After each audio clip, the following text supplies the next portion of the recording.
माजी आमदार अरुणकाका जगताप यांची प्रकृती आता स्थिर असून अहिल्यानगर शहरातील नागरिकांनी पुणे येथील हॉस्पिटलमध्ये भेटण्यासाठी गर्दी करू नये असे आवाहन उपचार करणाऱ्या डॉक्टरांनी केले आहे. हॉलमध्ये येऊन तिथे गर्दी करू नये, कारण इन्फेक्शन वगैरे टाळण्याची पण आपल्याला जबाबदारी आपलीच आहे. त्यामुळे आपण सध्या नगरमध्येच आपण त्यांची तब्येतीची चौकशी करावी अशी विनंती आहे.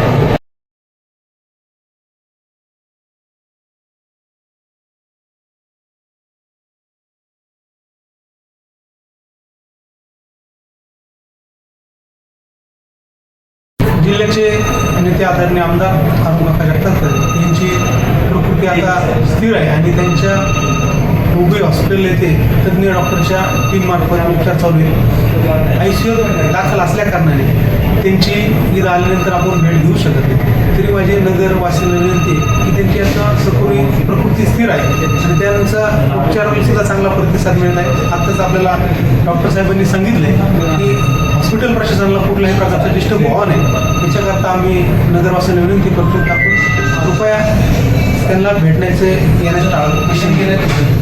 डॉक्टर साहेबांनी आणि संपतरावांनी सांगितलं आहे की या ठिकाणी गर्दी करू नये. मी स्वतःच विनंती करतोय आणि आपल्याला अजून एक विनंती करतोय की आपण इथं येण्यापेक्षा त्या ठिकाणीच आपण परमेश्वराला सर्वांनी विनंती करा की काकांच्या तब्येतीला आराम मिळावा आणि लवकरात लवकर ते बरे व्हावं असं मी सर्वांना विनंती करतो.